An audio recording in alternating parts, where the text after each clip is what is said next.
আসসালামু আলাইকুম। আপডেট বাংলা সংবাদে আপনাকে স্বাগত। শুরুতেই শিরোনাম, পরে বিস্তারিত। শেখ হাসিনা পালানোর পর সবার মনে পরিবর্তন ঘটেছে বলল আমির খসরু। এদিকে অবিলম্বে সরকারকে দ্রব্যমূল্য নিয়ন্ত্রণে কঠোর হওয়ার আহ্বান। এছাড়া নিরপেক্ষ হওয়ার চেষ্টা করবেন না অন্তর্বর্তী সরকারকে আব্দুস সালাম। আরও থাকছে সাধারণ মানুষ খাদ্যের নিরাপত্তা ও জীবনের নিরাপত্তা চায় চরমোনাই পীর। এবং সর্বশেষ জানিয়ে দেব বিএনপি জামায়াত ঐক্যের আহ্বান হাসানাত আব্দুল্লাহ। শিরোনাম শুনছিলেন, এবার বিস্তারিত। শেখ হাসিনা পালানোর পর সবার মনের পরিবর্তন ঘটেছে বলল আমির খসরু। বিএনপির স্থায়ী কমিটির সদস্য আমির খসরু মাহমুদ চৌধুরী বলেছেন, শেখ হাসিনা পালায়নের পরে বাংলাদেশের সবার মনে একটি পরিবর্তন ঘটেছে। সেই পরিবর্তন আজ আমি লক্ষ্য করছি, কারণ খেলা, সমাজ, রাজনীতি ও সংস্কৃতির একটি মিলন ঘটছে লালমনিরহাটে। আমির খসরু চৌধুরী বলেন, এসবের পেছনে চিন্তা থাকতে হবে, ভাবনা থাকতে হবে। এই চিন্তা ভাবনাকে বাস্তবায়ন করাও একটি ভালো সংগঠনের দরকার। সবকিছুই সম্ভব হয়েছে আমাদের আসাদুল হাবিব দুলুর জন্য। আপনারা ভাগ্যবান যে তার মতো একজন নেতা পেয়েছেন। তিনি বলেন, খেলাধুলার রাজনীতির মাধ্যমে যদি আমরা দেশকে এগিয়ে নিতে চাই, তাহলে আমাদের মধ্যে সেই স্বচ্ছতা থাকতে হবে, সেই ভালো উদাহরণ থাকতে হবে। চলুন আমরা সবাই মিলে শহীদ প্রেসিডেন্ট জিয়াউর রহমানের স্বপ্ন বাস্তবায়ন করি, খালেদা জিয়ার স্বপ্ন বাস্তবায়ন করি, তারেক রহমানের স্বপ্ন বাস্তবায়ন করি। এই দেশের সব স্তরের মানুষকে নিয়ে আমাদের নতুন বাংলাদেশের যাত্রায় জয়ী হতে হবে। রাজধানীতে মশাল মিছিল। অবিলম্বে সরকারকে দ্রব্যমূল্য নিয়ন্ত্রণে কঠোর হওয়ার আহ্বান।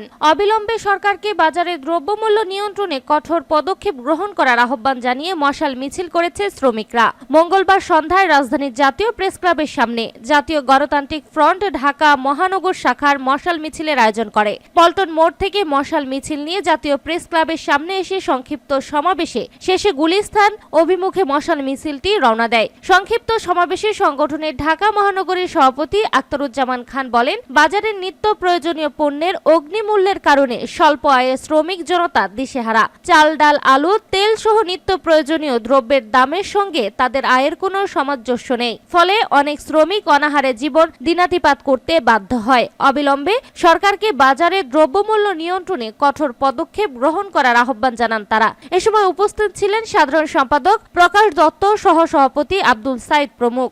নিরপেক্ষ হওয়ার চেষ্টা করবেন না অন্তর্বর্তী সরকারকে আব্দুস সালাম। অন্তর্বর্তী সরকারকে নিরপেক্ষ না হওয়ার আহ্বান জানিয়েছে বিএনপির চেয়ারপারসনের উপদেষ্টা মণ্ডলীর সদস্য বীর মুক্তিযোদ্ধা আব্দুস সালাম। তিনি বলেছেন, আপনাকে আমরা এনেছি, হাসিনাকে বিদায় করে অভ্যুত্থানের পরে এই অন্তর্বর্তী সরকার আমরা এনেছি। তাই নিরপেক্ষতার নামে আওয়ামী লীগ যাতে পুনর্বাসিত না হয় সেদিকে কিন্তু জনগণ খেয়াল রাখছে। বিপ্লব ও সংহতি দিবস উপলক্ষে মঙ্গলবার বিকেলে মহানগরীর বাটার মোড়ে রাজশাহী জেলা ও মহানগর বিএনপির আয়োজিত এক সমাবেশে প্রধান অতিথির বক্তব্যে তিনি এসব কথা বলেন। সমাবেশে আব্দুস সালাম বলেন, যদি 7 নভেম্বর না ঘটত, সেই দিনই বাংলাদেশের স্বাধীনতা আমরা হারাতাম। তাই আজ আমাদের শপথ নিতে হবে, গত 15 বছর ভারতীয় তাবেদার সরকার ক্ষমতায় ছিল, ক্ষমতায় থেকে মানুষের ভোটের অধিকার কেড়ে নিয়েছে। সেই তাবেদার সরকার আর যাতে ফিরে না আসতে পারে।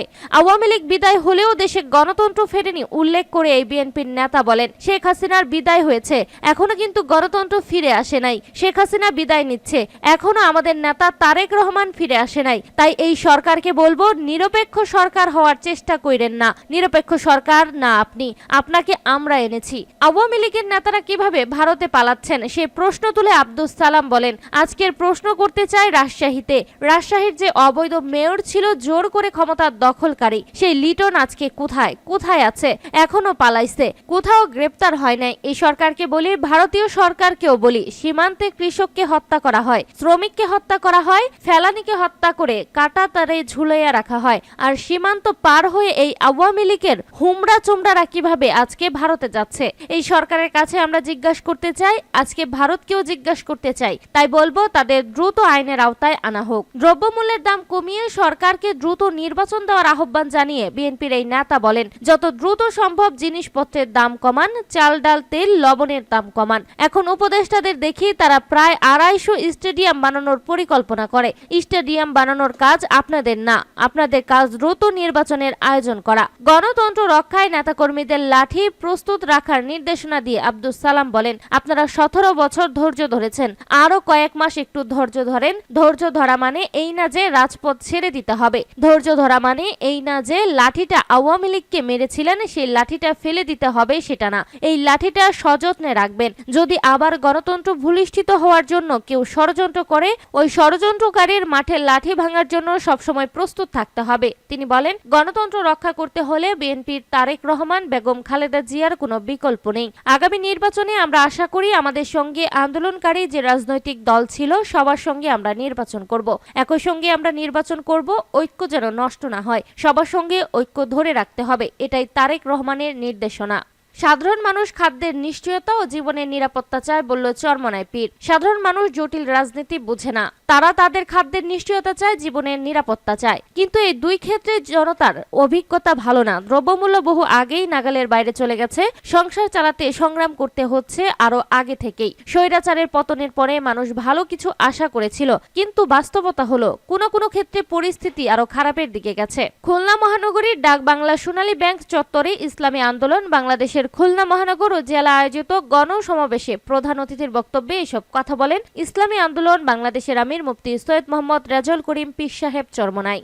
বিএনপি জামায়াত ঐক্যের আহ্বান হাসানাত আব্দুল্লাহর। বিএনপি জামায়াত ঐক্যের আহ্বান জানিয়েছে বৈষম্য বিরোধী ছাত্র আন্দোলনের সমন্বয়ক এবং বৈষম্য বিরোধী ছাত্র আন্দোলনের কেন্দ্রীয় আহ্বায়ক কমিটির আহ্বায়ক হাসানাত আব্দুল্লাহ। তিনি মঙ্গলবার মধ্যরাতে ফেসবুকে এক পোস্টে এই আহ্বান জানান। তিনি তার পোস্টে শুরুতেই বলেন, বিগত 1.5 দশকে আওয়ামী স্বৈরা শাসনের জাতাকলে নির্মমভাবে পিষ্ট হয়েছে বিএনপি ও জামায়াত। আওয়ামী লীগের অন্যায়, অবিচার ও প্রহসনমূলক অপশাসনের দরুন তারা তাদের বহু সংখ্যক একনিষ্ঠ নেতা কর্মীকে চিরতরে হারিয়েছে। গণতন্ত্র, ভোটাধিকার ও মানবাধিকার হরণ সহ সব ধরনের অন্যায়ের বিরুদ্ধে অবস্থান নেওয়ার কারণে বিগত দিনগুলোতে দল হিসেবে বিএনপি ও জামায়াতের উপর আওয়ামী লীগ চালিয়েছে নির্মম অত্যাচারের খড়গ। তিনি আরো বলেন, আওয়ামী লীগকে নিষিদ্ধকরণ ও বিগত বছরে আওয়ামী অপশাসনের পেছনে যারা পৃষ্ঠপোষকতা করেছে তাদের বিচারের দাবিতেই এখন বাংলাদেশের তামাম জনগণের মুখে মুখে, অন্তরে অন্তরে। হাসানাত আব্দুল্লাহ জানান, একটি ব্যাপার আমাদের মনে রাখা দরকার, এত রক্ত বিসর্জনের পরে আমরা কেউ আর 71 ও 90 এর ব্যর্থতার পুনরাবৃত্তি চাই না।